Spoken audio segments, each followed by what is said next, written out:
Hello, and welcome to another NABBW Financial Podcast. Tonight, I'm with frequent guest Pamela J. Sams to discuss our April topic, Baby Boomer Dilemma. Do I stay or do I go? Or more specifically, the important things to consider when deciding whether or where to move in retirement. Welcome to our call. We're so glad that you joined us for this live and multifaceted topic. I believe that this do I move or do I not move dilemma is a situation many of us consider. And when you think about moving, you realize that there are a lot of related decisions, which is why tonight we'll be discussing boomers moving from a variety of aspects, many of which involve our finances. I'm sure that you've considered moving. Maybe you've already done it once or more than once. For me, back in 2004, my husband and I moved 90 miles north to a town we'd visited often, but where we actually knew no one, which probably was not something that Pam is going to advise us tonight, but that's what we did. We moved in January, within a month of after our youngest child graduated from college. At the time, our reason for moving was an uptick in neighborhood crime in the neighborhood that we'd been living in. But there are many, many other reasons we baby boomers might consider moving. In fact, now that we've lived in our current community for almost 20 years, Steve and I sometimes find ourselves wondering whether it's time to move again. And then I think I get my sanity back and say, no, not going to happen. But the only thing that would get me to go through the stress of another move would be finding a desirable state with good governance, more temperate physical climate than we have here in Northern Illinois, and better taxes. I probably choose to downsize in the process because I've figured out that there's no need to maintain extra bedrooms for when the kids come to visit. At this point in my life, I say, when they come to visit, they can just stay in a hotel. So how many of us boomers are moving these days? A recent Forbes Advisor article noted that baby boomers retired at a record pace in 2020, spurred by the COVID pandemic.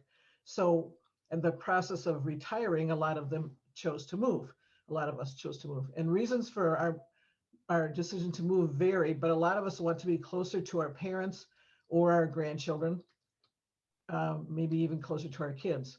And others of us want to move because technology and our retirement means we no longer need to be physically close to our jobs. Pam will have a lot more to say about this. So before we get too far into this call, it's time for introductions. I'm Ann Holmes, your moderator and the boomer in chief of the National Association of Baby Boomer Women, an organization dedicated to educating and empowering women at midlife and beyond. And with me to provide the answers to our moving questions is Pamela J. Sams, BFA, CRPC, MBA. Pam is an expert in personal finance, president of Jackson Sams Wealth Wealth Strategies in Herndon, Virginia. She's a chartered retirement planning counselor and NABBW's retirement planning associate. Now, just one more thing that I need to do before we launch into tonight's discussion. We need to play this disclaimer. So here it goes. Securities offered through Securities America Incorporated, a registered broker-dealer, member FINRA SIPC. Advisory services offered through Securities America Advisors Incorporated, a SEC-registered investment advisory firm. Pamela Sams, Investment Advisor Representative. Jackson Sams Wealth Strategies, Securities America Incorporated, and all other entities named are separate entities. All right. Thanks for joining us again tonight, Pam.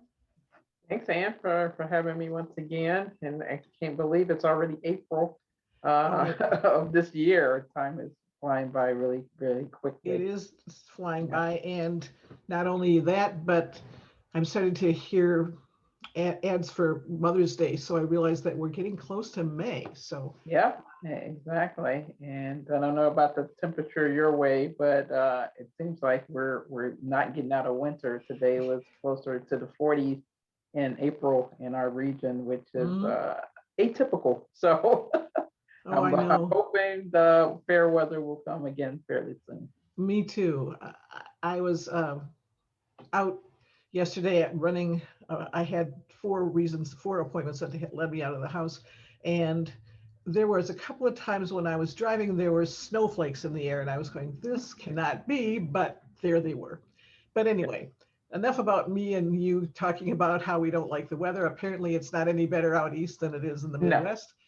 But so let's just launch into our discussion. We have a list of 10 things that boomers need to consider when deciding where to move in retirement. And I think that the first one is probably one that most of us consider to be the most important, and that is our family and friends. Yeah, I think that's pretty much where most people tend to gravitate towards. So when they decide where they want to move in retirement, is that they don't want to be too far away from family and friends, someplace that they would be able to continue. Maybe not all of the relationships, but I know usually it's grandkids and it's Mhm. usually children. Probably not so much the children, but the grandchildren tends Right. to be the main reason. And my husband and I have had that discussion as well. He's eligible to retire from the federal government probably within the next 4 to 5 years. And we're in Northern Virginia, but we may relocate someplace a little further down south in Virginia. But that was one of the things that we had talked about, is still having and being in the region, cost of living being a little bit cheaper, but also having accessibility or to grandkids, so we can, Mhm. depending on where the kids land, maybe one may stay in Pennsylvania where he's going to school. The other two are in Northern Virginia where we are. So didn't want to be too far, but that was one of the considerations that a lot of people were like, we don't want to be too far from family, Mhm. because, as we start to age as boomers as well, is that we want to make sure there's going to be somebody there to either take care of us, be able to come and visit, whatever the case may be. So we don't want to be too far away from family and friends. So I think that's probably one of the number one things that people when they decide whether to move, whether to stay in the family home. I know that is a lot of what has occurred these days, is that people want to age in place, maybe Mhm. stay in the family home, and Right. then at least somebody, the family has a mainstay to come to when they come to visit, and that sort of thing. So I think that's where, go or stay. Most people want to age in place if they can. Mhm. And if they do move in retirement, they want to move fairly close to friends and mainly family, but also have a close connection with their friends as well. Mhm. Yes, I agree. That's true. In fact, about 25 years ago, my mother and stepfather moved from Madison, Wisconsin, where they had lived forever, down to Arizona because his father was and stepmother were not well, and he wanted to be close to them. And I remember saying to her when she said they're moving, I said, "Why would you do that? We will never see you." And she said, "Oh, sure you will. I've talked to the realtor. The realtor says you guys will just want to come visit all the time, because who doesn't want to move to Arizona and or visit Arizona?" I'm like, "Mom, I don't think I want to go to Arizona." And now that she's a widow and living down there in Arizona by herself, we're discussing, we kids are discussing how to get her back up, because Mhm. none of us are close to her and it's not a good situation. Yeah, So I yeah, think and I'm sure. we all Yeah, need and to that be. has been the discussion with my family as well. I mean, they're still all local in St. Louis, but that is a challenge once Mhm. there's one parent um, is no longer there and your mom's by herself. Does it really make sense to continue in a situation where she's located, because nobody's really close? So, like I was saying, as boomers continue to age, maybe initially, like you said, there may be a couple of different moves that you have to make in retirement. It may not be your forever home. You Mhm. may want to take a look at it, and it may not be by choice. Your children are going to probably make that decision for you, Right. because you're in a situation where nobody is there to take care of you.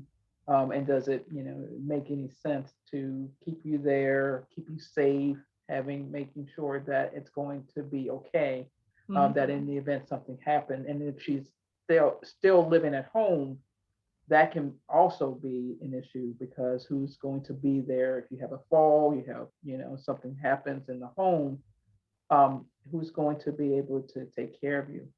Which brings me to a point where, a similar situation. I have one of my clients, she had one of her friends that she actually worked with, was not a resident of the US even. She is originally from Australia, but she was living here by herself. She started to age, and she asked my friend, my client, if she could be kind of over the kind of the executor, or basically head of her affairs, because she knew at some point she would have to have somebody make decisions for her. And so recently, my client had to transition her into an assisted living facility because she did have a bad spill at home, and nobody was there to really take care of her. And so, you have to start to think about these things. I believe we had a phone call probably last year sometime that we had talked about kind of the stages of retirement. In the beginning, you're gonna, be globetrotting or doing whatever you do with travel. But as you start to age, you need to start thinking about some of these things. Do I want to age in place? If so, who's going to be close to me in the event that I am living alone and I do have a nasty spill, and not having people accessible to you, to make sure you're going to be safe.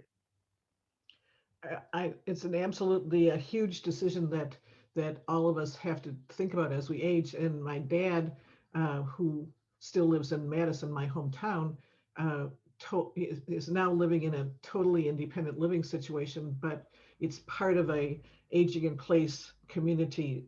So as he put it to me many, many years ago when he moved, I think it's about 7 years ago that he moved there, he said, "None of you kids live close enough to bring me any chicken soup if I get sick." So I have to be in a situation where I can make sure that I can be taken care of.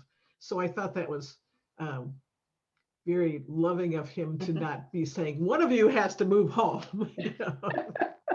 Yeah, and I think that it was really forward looking on your father's part, because sometimes these expectations may be one of the children are going to take care of me. Maybe somebody needs to be at home, or and that's a huge sacrifice as a caregiver, Right. to impose on your children, because they have lives of their own. They may be close enough to be able to check in on you, but in terms of the day-to-day caregiving, that may not be an option for some people. Right. Okay, well, so clearly family and friends, access to family and friends is the first thing that we need to think about if we're getting serious about this concept of moving. Point number 2, I think, is almost as important, and that's the cost of living. I know so many times I've looked at a place and said, "Oh, that place looks fantastic. I want to move there." And then I consider the cost of living and I realize, well, I can't afford to live there unless I would, take on a job again. Yeah. And I think that is, besides family and friends, after say, okay, we want to be close to family and friends or continue to age in place, that's probably the second one that I have on my list is cost of living. Because as you start looking at your retirement income and your retirement resources, how long is your dollar really going to last in a high cost of living area? I live on the East Coast in Northern Virginia, which is right outside of DC. Cost of living is quite high here. So a lot of times when I am discussing financial planning with the retirement plan with my clients, is that's usually the first thing they'll say is, "There's no way I'm going to be able to continue to live in this area. It's just no way, because the cost of living is too high and my dollar won't stretch for a long period of time." So they tend to look at cheaper areas, North Carolina, Tennessee, something maybe bordering the state, but something that would be a lot cheaper to live in as well. So a lot of times downsizing would take place with that, maybe taking some of the proceeds and then going to live in someplace a lot cheaper. But as you looking at your retirement income and what you have for resources, how long do you think you will be able to last in certain areas based on the cost of living? And I know U.S. News and World Report puts out every year, the kind of the cost of living in each of the different states, or the best, I think it's the best 10 states Right. in terms of the cost of living. So as people are starting to research areas to relocate to, that may be a good resource to take a look at. I agree. And that's that's the report that's usually brought me reined in when I'm saying, well, I just can't possibly see how the level of money that I would have if I was in retirement, if I didn't have uh, my regular current employment, I can't see that I would be able to manage to live on the East Coast, for example. And I had a friend who moved to um, North Carolina, and then 6 months, bought a house. 6 months later, she moved to Maine, and I'm not really sure why it was, but I don't think it was for the weather. So it's probably something about the cost of living in North Carolina was not as low as she thought it was going As you to be. thought, yeah, exactly, yeah. And then some people do the opposite. I just had a client recently relocate back. She's originally from the Massachusetts, Boston area, and which is still fairly high cost of Mhm. living from moving there and then moving back up to New England. So that's one of the things you have to consider. She has a fair amount of resources to do so, but that's one of the things you do have to consider is where do you want to live? Mhm. Are my retirement dollars going to stretch as far as they should, based on what things are costing in that particular area that you do decide to move? Okay. Um, Number 3 on the points that we're going to discuss here is something um, tax friendly. That's one of the things that really always hits me. And then along with that, you've said estate plan. So I think that it makes sense that estate plan and being tax friendly go together. So Yeah, yeah, exactly. There are certain states, same thing. U.S. News and World Reports puts out a really good report on tax-friendly states as well, or what Mhm. tax situations are in certain states. Some have sales tax, some do not have federal tax on, certain pensions. I found that out, planning for the retirement for my client who recently moved to Massachusetts, that, a certain portion of her pension would be free from federal income tax because she gets a federal pension.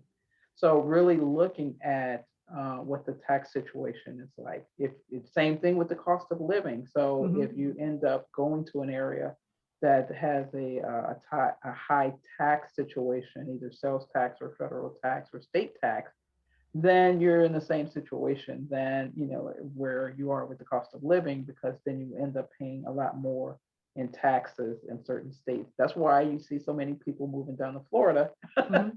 because Florida tends to be a tax-friendly state for seniors. So you see a lot of people flocking down to Florida for that particular situation. But when you start to plan, with the family and friends, and then with the cost of living, the next area you really have to consider would be the tax situation in the state that you decide to move to. Um, in partnership with that, it is the state rules. So certain states do not have a state tax. Mhm. If you are in a state that has a state tax, transferring different assets upon death could, mean a lot to the beneficiaries, so those Mhm. people who inherit the money. So you want to also take a look at the tax structure, but do they have an estate tax that, if you transfer your assets after your passing, is going to make sure it's also friendly as well with that. I know Delaware happens to be one of, because I had a client recently relocate to Delaware. They happen to have one that was more of an estate tax friendly state. Mhm. So that's one thing to consider that I think a lot of people would overlook in a situation Mhm. like that. They think about the taxes, but especially since there's going to be, or at least there has been consideration with the Biden tax laws or policy, that there may be some situation where the estate tax exclusion may go back down to maybe 3.5 versus the 11 where it is now. So if you're going to be in a situation where your estate is going to be much more, you need to take that into consideration as well, because you could end up in a situation where a portion of your estate is taxable. And Mhm. if so, you want to be in a state that has estate-friendly taxes. Absolutely true. And I think that it's all going to come down to a balancing act here. But point Yes. number 4 is just as important as the cost of living. In fact, when I told my dad that Steve and I were moving to Illinois from Wisconsin, the first thing I said, I told him we were moving to this, where we live is kind of known as a resort town. And he said to me, my dad said, you have to make sure that they have good health care. Now, Yes. I hadn't even thought of health care, but I guess as an older person, he had been aware of that. And so I had never thought that I need to check if, does this community, this tiny little community that I'm moving to, does it have a hospital, which it Mhm. does. It does. And in fact, since we've lived here, they've built a brand new hospital that kind of serves a tri-state area. So it's a significant hospital, but still there's more to healthcare than just the hospital. You have to be in a place where there's doctors that are within Mhm. easy reach, and other medical professionals. So Yeah, I think that's also one of those overlooked areas. You know, we get so tied up to where we want to retire based on how much we have for resources, but healthcare is a big consideration, especially as we start to age, is having access to good facilities like hospitals and also doctors. Now you're going to have to switch doctors and change. A lot of boomers would be in a situation where they are on Medicare. Are mhm, your providers, are they taking Medicare? You know, right. where you were before, did you have to also look through the network of doctors who would also take Medicare or take your benefits if you have your insurance. So you have to do a lot of shopping around again Mhm, for doctors, you know, prescriptions, and changing all of your prescriptions and where you want to go with your pharmacy.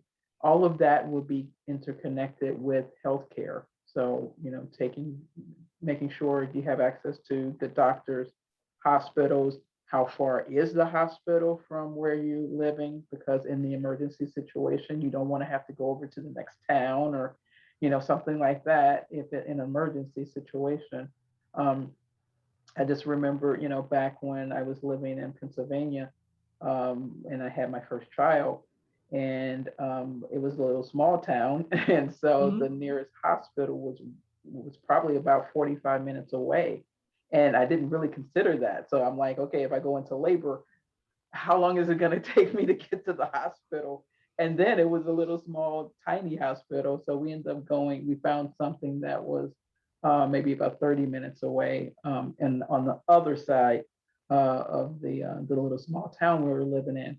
But I hadn't considered that, you know, mhm, and I was, you know, young, and let alone, you know, people who are aging need to consider how long would it take me to get to the nearest hospital in the event that mhm, something happened to me.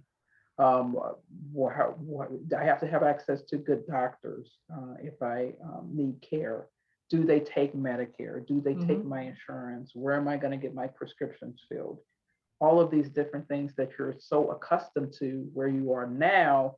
Now you have a whole nother set of things that you need to consider when you're shopping around for a place to live.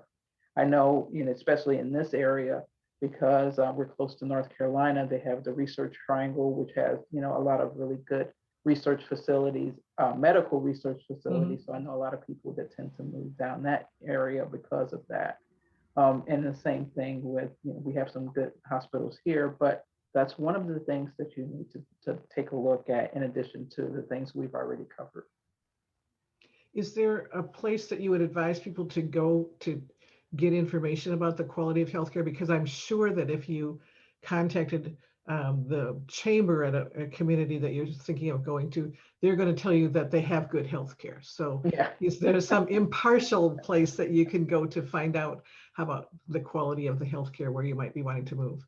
Yeah, not right offhand, but if you Google the area that you want to relocate to, you can start doing a little bit of research on your own on, what's available, what's in that general area. Usually they will give, hospitals some ratings and things like that. And of course, if you have through your insurance, they'll have a list of doctors, and most of the time they'll have kind of a star rating, or you can do a little more research on the actual providers in your network to make sure you're making some good choices there.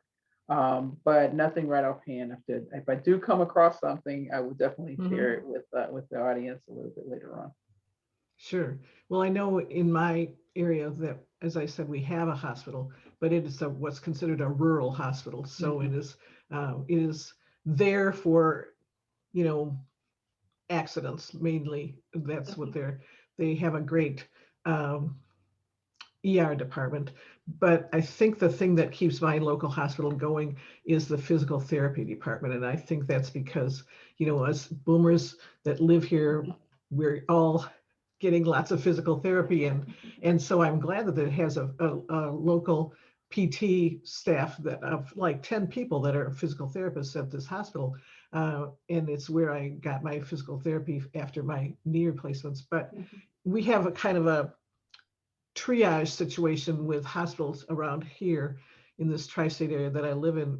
There's that local hospital that I'm talking about, but then you can cross the river to Dubuque, which is like 15 minutes away, and there's a bigger hospital there. But if you read in the newspaper that somebody was in an accident and they are in the hospital in Madison, Wisconsin at University Hospitals, then it was a really serious accident because they took them, that's Madison would become before you go to Mayo. That's the kind of situation. Yeah, so exactly. And I think, this the recent pandemic and COVID, we really saw a strain on the healthcare system with rural hospitals because they weren't meant to have that much of capacity for that. It was just, and so a lot of them were transported to larger facilities at larger cities. So those rural areas probably ended up at a larger city. I know, I have most of my family still in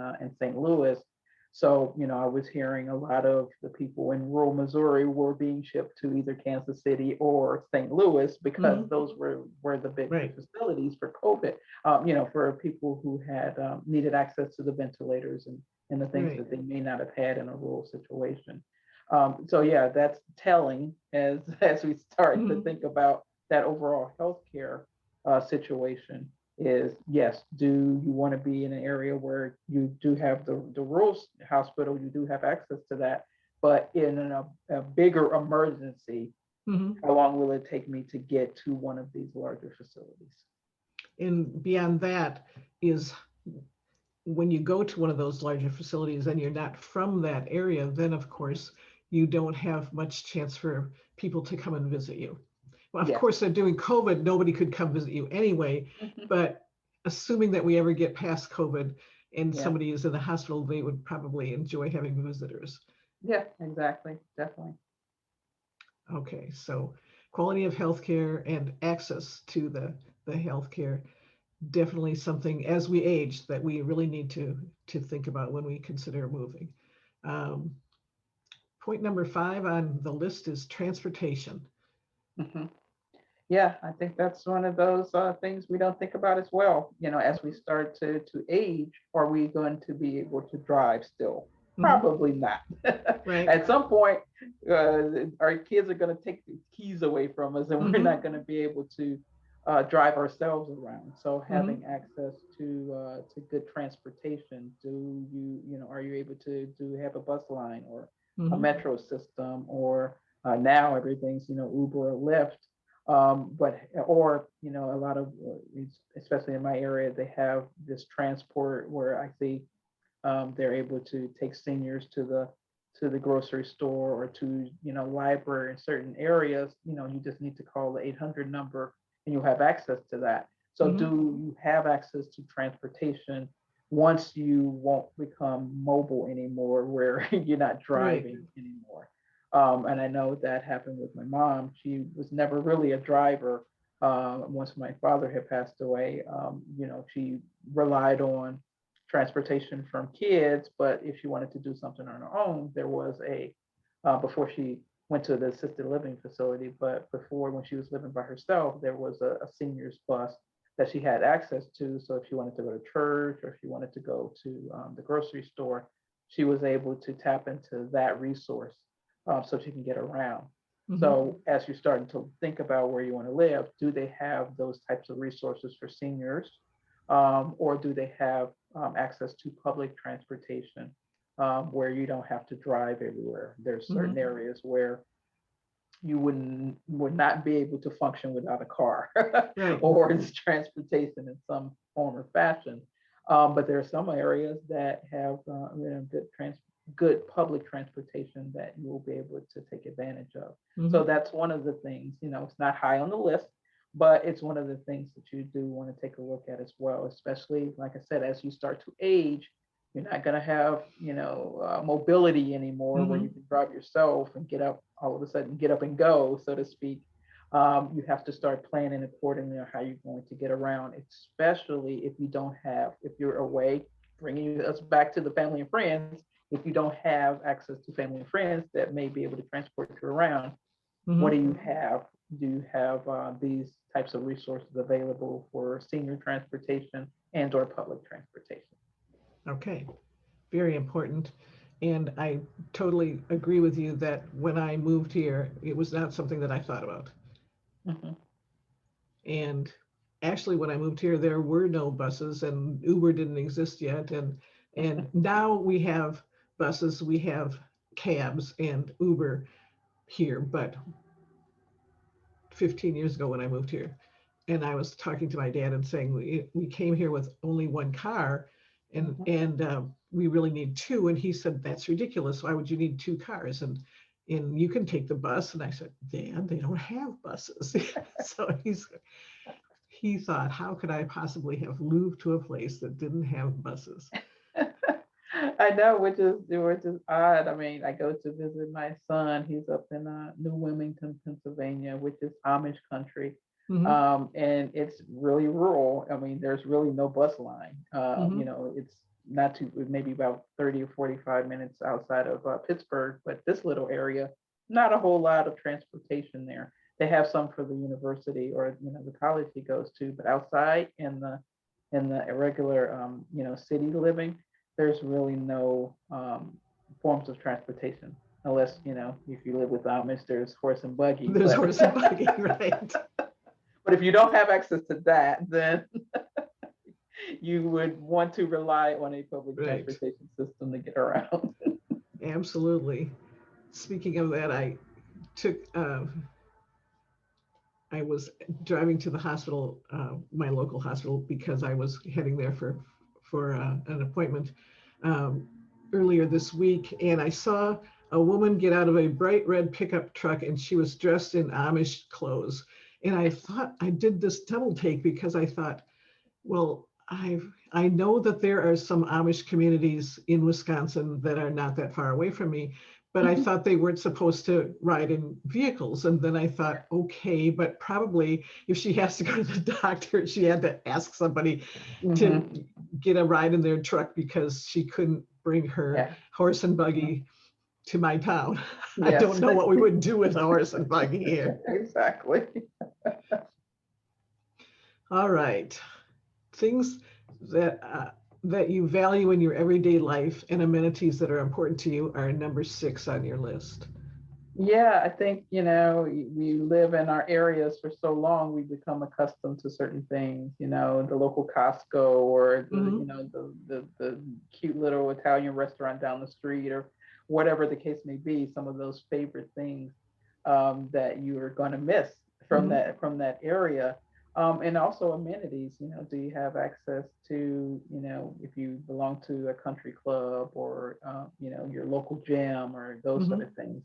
What are those areas going to provide in terms of some of the things that I guess a little bit of home to take to you to the new place, and Mhm. also the amenities that we'll be able to take advantage of. Maybe, I know people, especially along with healthcare, want to work out. So, is there a gym facility Mhm. available to you, or is there a country club, or are there some things that you have become accustomed to in your current situation when you go to relocate to somewhere else? I think that's where everybody thinks about is, what is there to do in this town? I think Mhm. that's where people need to figure out when you think Right. about it. What is there to do? Are there access to museums or parks and a Mhm. lot of the things that we become accustomed to? So that's on that list really to start to consider. Yes, you won't have all of the little nuances of where you are coming from, but are they are there similar things to where you want to relocate, especially the amenities part?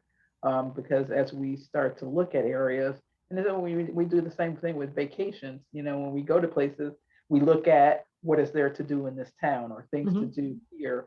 You want to do something similar when you start to think about where you want to live in retirement, because most of the time that's going to be your forever place that you're going to retire to, and Mhm. you want you're going to be active for some part of time that you want to go to some nice places, some museums, some parks, Right.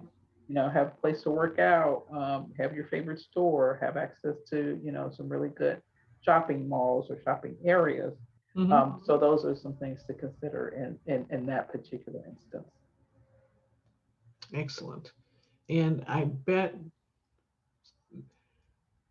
a lot of that you're not going to find unless you make some visits there to scout things out. But we'll talk about that in one of your later points. Number 7 on the list is climate, which I alluded to in the beginning when I talked about my mother telling me that the realtor in Arizona said that all of us kids would just drop everything and move to Arizona. And we're going, no. No, it's way too hot. It's just Right, too hot there. I don't want to be in right. the desert. And I think people, we think about certain areas like, like I mentioned before, a lot of seniors moving down to Florida. But then you have to Mhm. consider, the climate there, the hurricane seasons. Do you want to board up every time inclement weather comes through when there's a threat of a hurricane if you're 80 years old? You Mhm. just don't want to have to go through that. So you wanted to start considering climate. Just to share with you a funny story, as we were starting to have this conversation with my husband, he likes lakes. He wants to be, or water. He wants to be close Mhm. to some place where water had lakes or oceans or whatever. And so we had visited Erie because my son goes to school there. It's not too in that region. It's not too Mhm. far.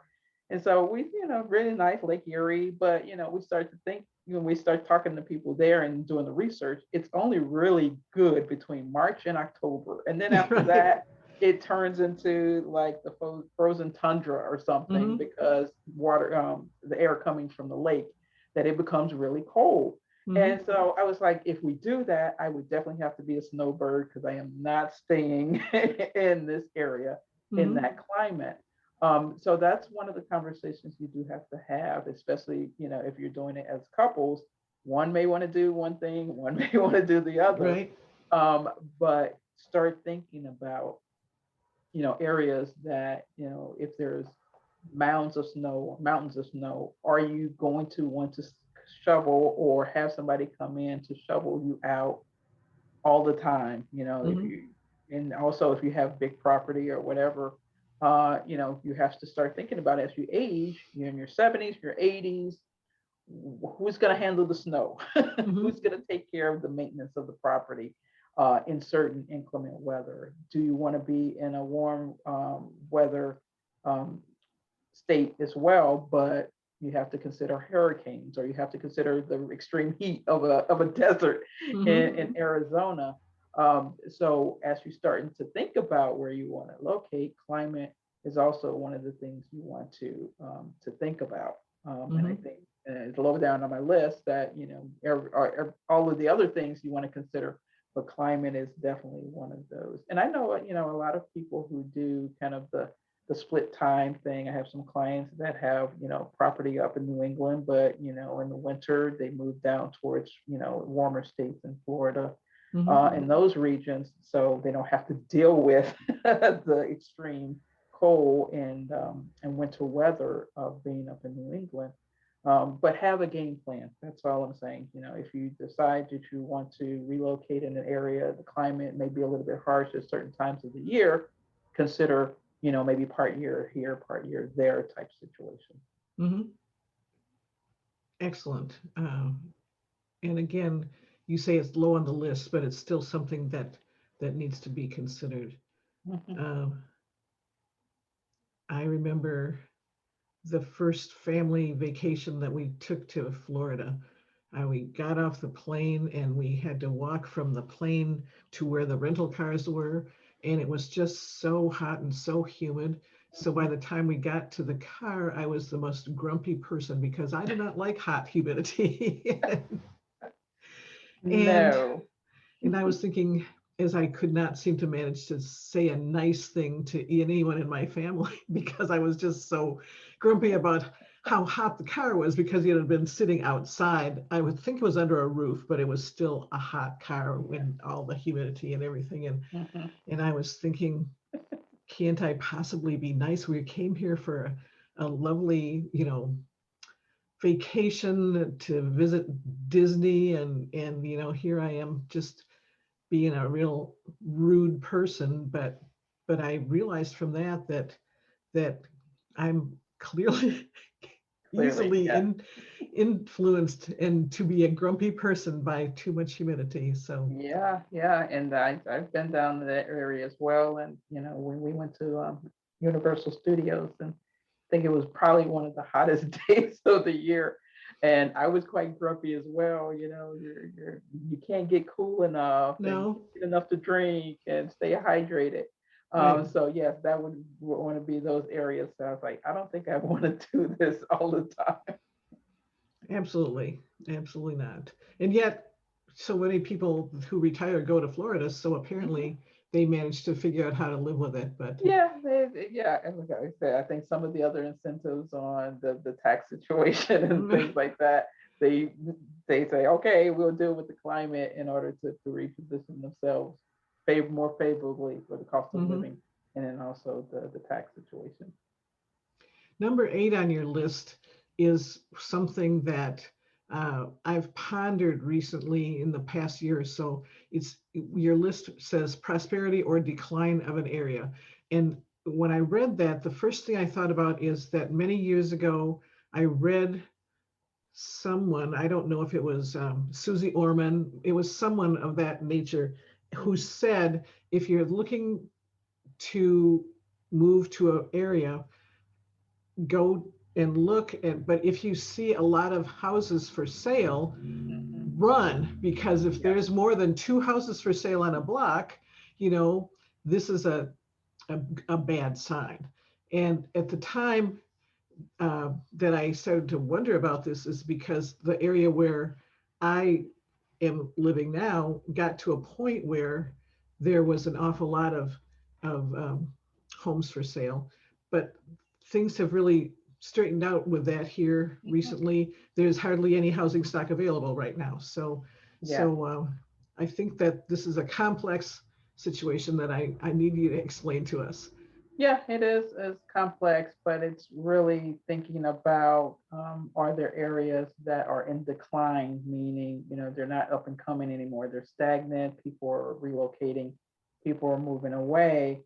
That is usually a sign that, and we'll probably talk about a little bit as well, is that there may start to be an undesirable area where there may be, crime and those sort of things. And generally, when you start looking at areas that are in decline, And then up and coming areas, are there, is it prosperous? Are people coming in? Or, there's facilities being built, there's homes being built, a lot of facilities, amenities. Those are the areas you want to take a look at. I know over time, areas tend to, start to evolve. So what was up and coming at one point may now be in a situation where it's either stagnant or in decline. I know, certain areas of St. Louis where I grew up, my parents was there for quite a long period of time. But, when my dad retired, before he had passed away, they end up moving out a little bit further because it became a situation where it was in decline. It was in the inner cities of St. Louis. At one point, it was fine, and then at some point, it started to decline, and it just wasn't safe anymore for older people to continue to stay there, to age in place. So they had to look at moving out a little bit further in the city. In order to have some place where it was more prosperous, but also more safe. That reminds me, when you keep talking about St. Louis, I have not been in St. Louis anywhere near as often as you have, because being raised in the area, but I visited there many times, and I remember going one time to what was considered, I don't remember the name of it. If I said it, you'd probably know. But we decided to treat ourselves to a really nice meal. And somebody who was local told us, oh, you have to go to such and such place. It's fabulous. It's just one of the top restaurants in the St. Louis area. And so we went there, and we're pulling into the parking lot, and I'm seeing that it's a caged parking lot. We have to go in and I'm going, this is a fine restaurant when it's scary, the scariest neighborhood I can think of that I've ever seen. And yet it was a very fine restaurant. It just was that the neighborhood had changed around it. And so in order to keep the people who came there to eat, to keep their vehicles safe, they had to have you have this ultra secure parking situation that I had never experienced before, a caged parking lot. Yeah, and that's, exactly the point to that is, looking at, areas of prosperity or decline. But like you said, over time, sometimes you end up being in a situation, especially as you age in place, and then the demographics change, and then the environment changes around you. That becomes a little bit of a challenge. And so, we're going to talk about safety in a minute. It becomes to a point where it's just not safe to stay anymore. And so it forces you to move or relocate to someplace else. Okay, well then let's move right on to safety, because we led into it. Exactly. And so, just to reiterate the point, at some point, if there's areas where, now it's high crime, or there's a lot of police activity, or, just unsavoriness going on, that also will, you need to consider a move, and maybe not, stay or age in place.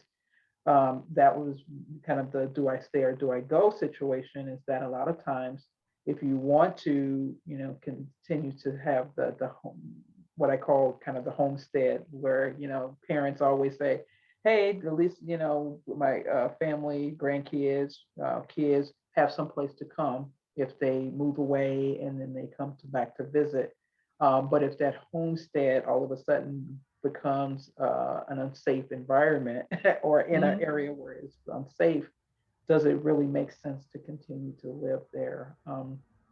Because it just becomes really a situation where you could put yourself in danger with activity that's going around. Not to say that anything that you're doing, but the situation around you has become dangerous, and that you do have to make some really hard choices on, selling the property, and then, moving on or transitioning to someplace else.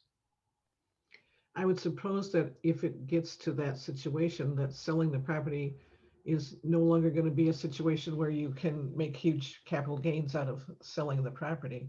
Yeah, exactly. So you're in a situation where you may have to, most of the time, either you've had it paid off, but if Mhm. you sell it, and you may be selling it at a loss because, I know, I tend to talk about St. Louis a lot because that's where I was from, but certain areas in there have, what they call revitalization programs. Mhm. So at some point, there may be, time where people come in, build up areas again, and then they could be areas of prosperity.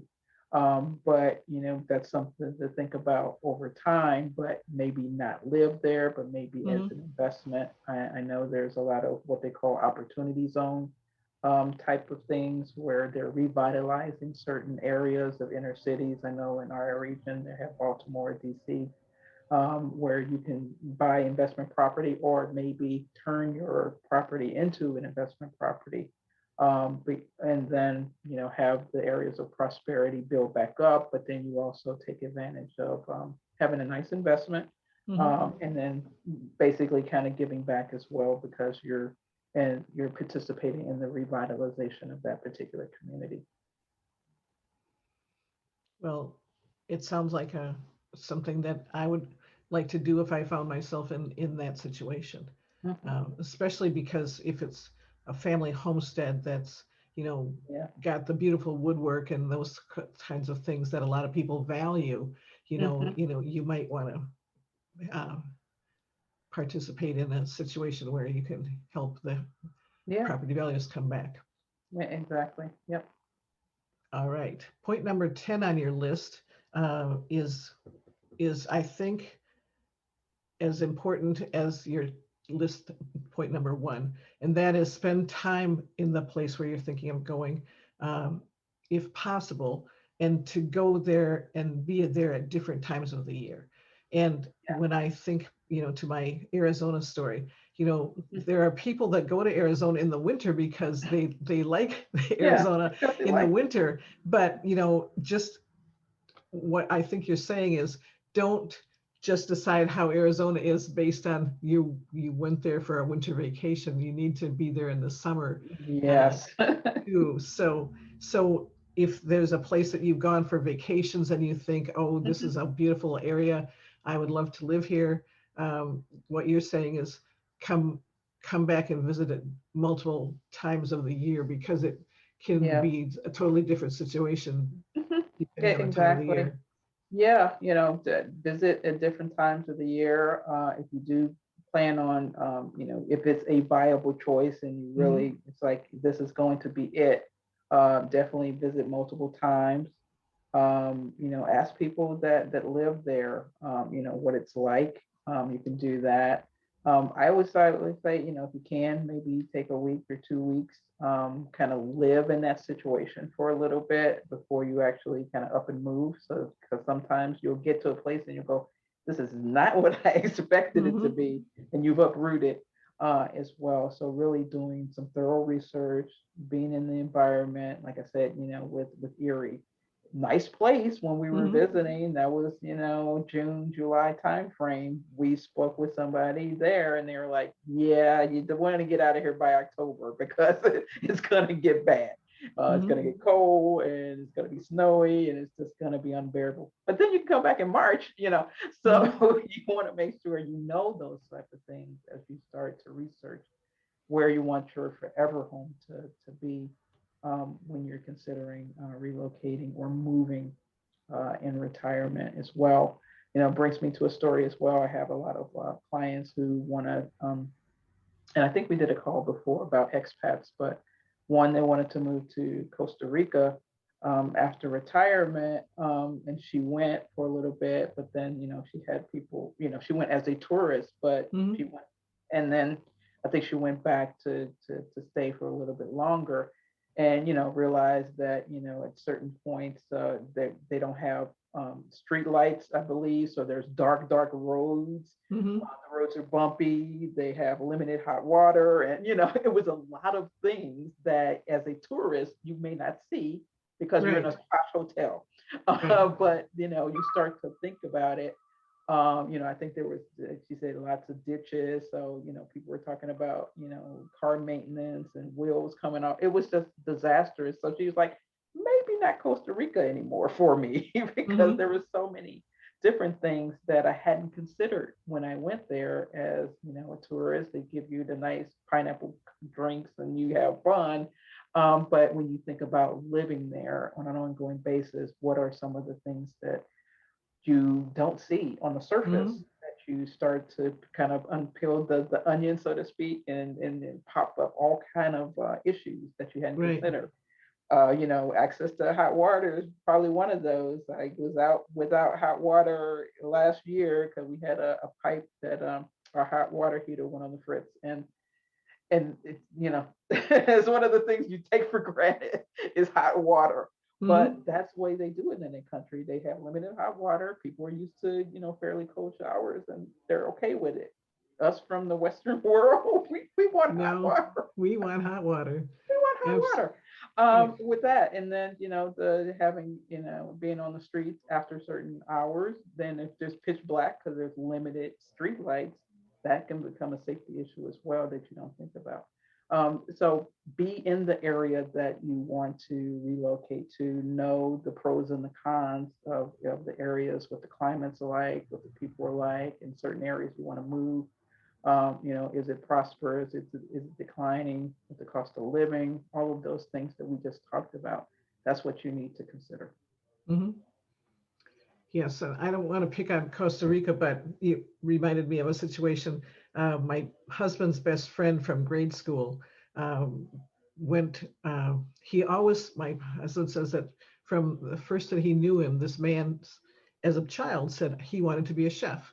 And he ended up being trained in Paris to be a chef. And then he came back to the Quad Cities, which is where he was born, and he started 3 or 4 restaurants there, all of them different types of restaurants, but all of them very successful restaurants. But for some reason, then he moved to Costa Rica, and then the next thing we knew, he moved to Spain.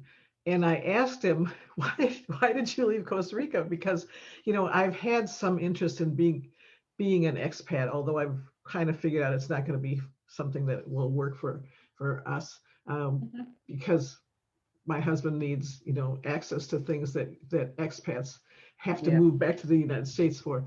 But I was curious to why Charles had left Costa Rica and moved to Spain, and it turned out to be the mud and the unreliability of the electricity and the water and those sorts of things. So clearly something that if you've grown up and always had that, you might think that wherever you go, you're going to have electricity, but not so much, not so. Not so much. I know when I visited Haiti, that was the same thing, and that's one of the poorest countries, and simple things that we take for granted they don't have access to. So it's a similar situation that, things we're accustomed to, we just think the whole world has it, but they don't. And so if you start to think about, certain areas that, yes, you're used to certain things, and then you go and you don't have it, rather disappointing. So that's why you need to really do your thorough research when you decide if you want to go or you stay, when you think about where to move in retirement. Okay, so as a question for follow-up on that, you mentioned U.S. World and not U.S. World. You mentioned the magazines that would give us some research information. But is there any other, if we can't go there ourselves to live there for 6 months to a year, maybe I listen to you and I'm thinking, okay, so maybe what I should do is like plan a 6 or 8 month trip there, rent a house and find out what it's like, but without having the commitment of an actual move. But is there any other way that you can consult with someone that can really give you the lowdown on what a place is like? Yeah, I mean, that would be ideal situation, but like I said, it's a lot of Consumer Reports, US News Mhm. World Reports. They put out, some really good content on, people who have traveled there. They'll look at the pros and cons. They'll let you know kind of, just like similar to like a TripAdvisor type Mhm. thing on certain areas. So when they do their top 10 places to live, they'll say, this is reasons why, these are some of the pros, these are some of the cons. Mhm. So what you're in for, at least for the cons with that, if you can't do an extensive trip to those areas.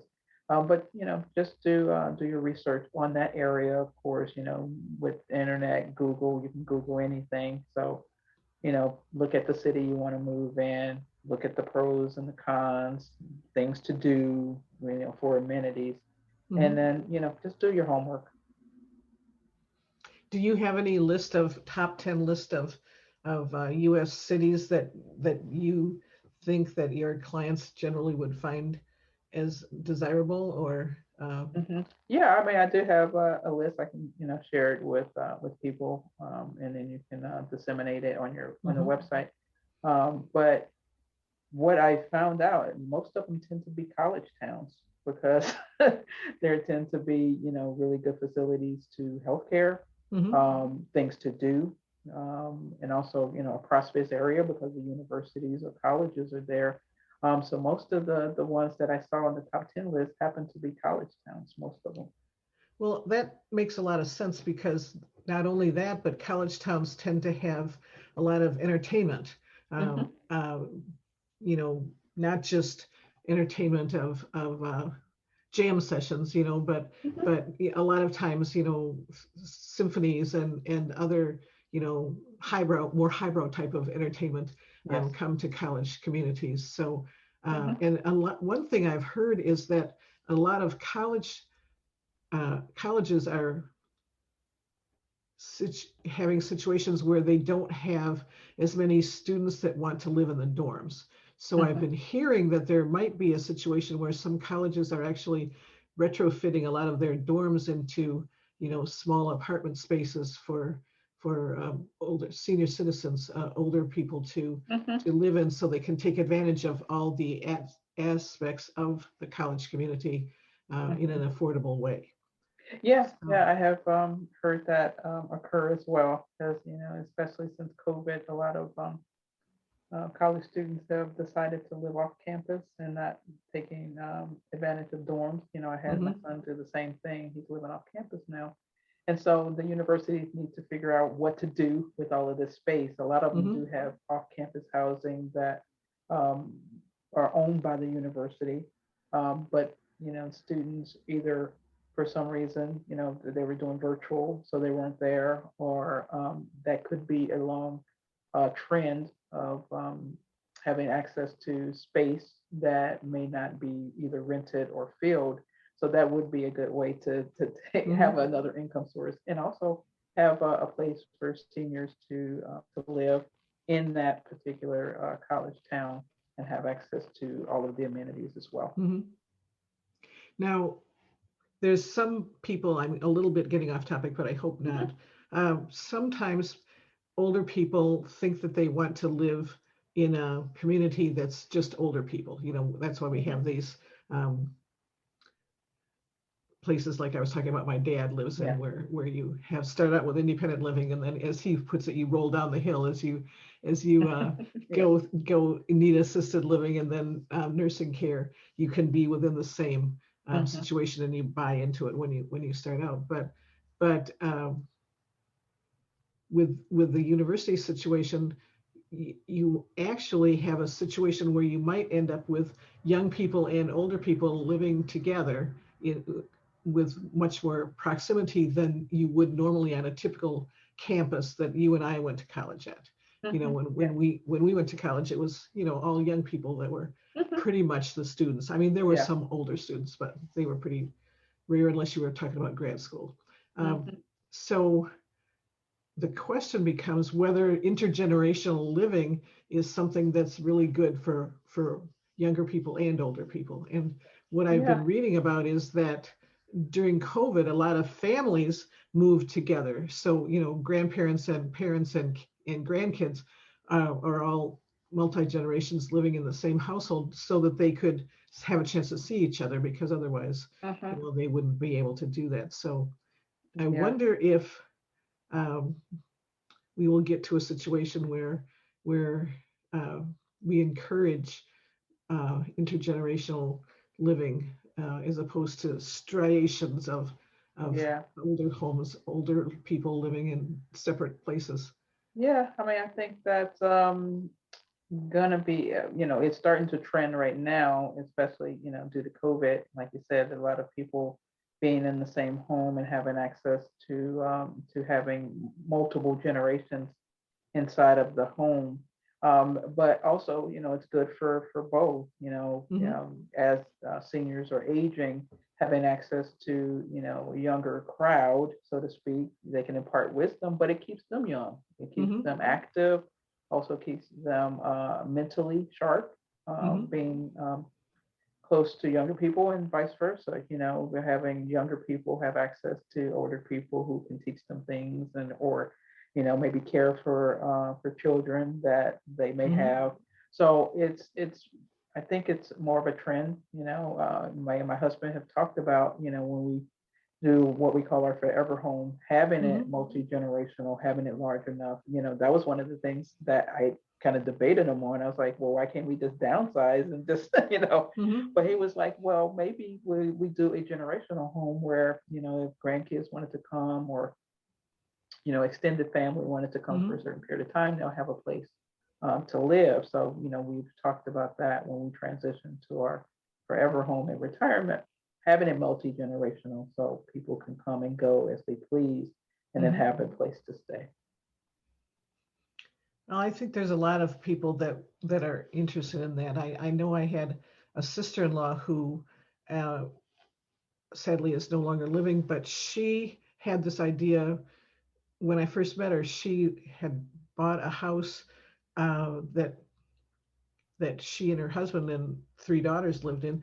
But as the daughters grew, she bought up houses next door on both sides of her, so that what she had the idea is that she wanted to have a family compound where they would live in separate homes, but they would be within easy walking distance of each other. So, Yeah, yeah, I actually have read quite a few stories similar to that. I believe it was I want to say it was in Texas, this family that did the same thing. They bought properties around each other, and they have a family compound, mhm, and that's what they do. They kind of buy into it. Everybody has their own separate place, but then mhm, they're within close proximity to each other. So yeah, I think that's going to be quite a trend. Especially I think we've learned from this pandemic that we do need people, and we do mhm, love family, and we need to be near family.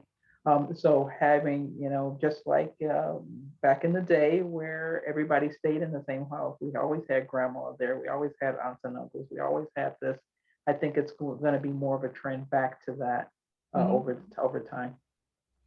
Well, I think that's good. I think COVID taught us a lot of things. And one of the things that I took me the longest time, months and months and months, to realize is to suddenly realize people that I knew that I hadn't been able to go visit or call and get together for a meal or something because of COVID. And yet I realized that in at least three of my friends that I can think about here in my town here live alone. So I was Mhm. thinking, well, it was not that bad of a situation for me and Steve because we were here together. So we had somebody to talk to.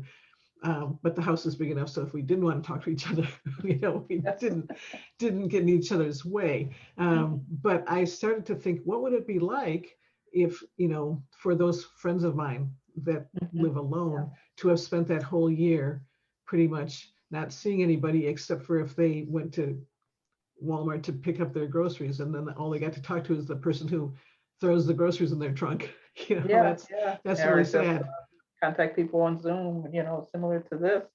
Um, yeah, that's what people's year has been like. And like you said, especially for people who live alone, you know, loneliness is one of those top healthcare Hmm.